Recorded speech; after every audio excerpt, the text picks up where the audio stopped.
Après avoir immobilisé le véhicule, frein de parc en fonctionnement et calage effectué si besoin, il est nécessaire de descendre les dévidoirs afin de sécuriser la zone de travail du conducteur.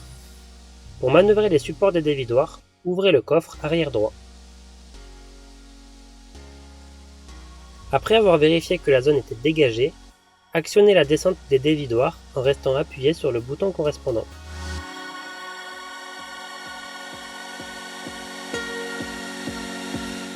Une fois au sol, actionnez la manette de déverrouillage tout en poussant légèrement le dévidoir.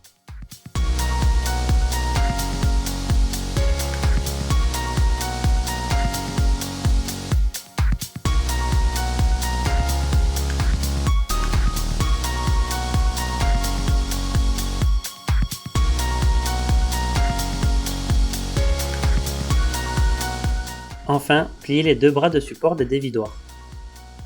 Une fois la zone de travail sécurisée, le conducteur doit s'assurer de la bonne fermeture de la vanne d'aspiration, puis remonter dans le véhicule. Appuyez sur la pédale d'embrayage. Enclenchez la PMT en restant appuyé sur le bouton correspondant jusqu'à l'apparition du voyant. Puis relâchez lentement l'embrayage. La vanne de cuve s'ouvre. La pompe s'amorcera automatiquement. Attention, si l'arrêt d'urgence est enclenché, le véhicule calera lors du crabotage de la pompe. Une fois la pompe en fonctionnement, il est obligatoire d'ouvrir partiellement le retourtonne afin d'éviter une surchauffe de la pompe. En cas d'oubli, un capteur de chauffe à l'aide d'un calostat ouvrira automatiquement le circuit dès que la température dépassera les 55 degrés. Après avoir raccordé le ou les tuyaux de refoulement, le conducteur ouvre lentement les vannes correspondantes. Le réglage de la pression de sortie sera effectué à l'aide des touches plus et moins du tableau de commande.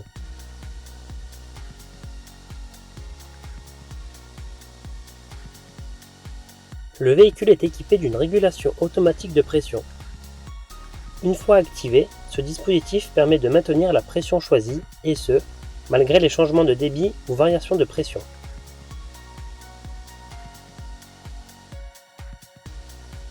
Dès que le niveau d'eau disponible atteint les 19%, une alarme se déclenche, annonçant l'arrivée en réserve d'autoprotection. Si aucune action n'est réalisée avant d'atteindre 11%, la vanne de cuve se fermera afin de conserver une réserve d'eau pour l'autoprotection.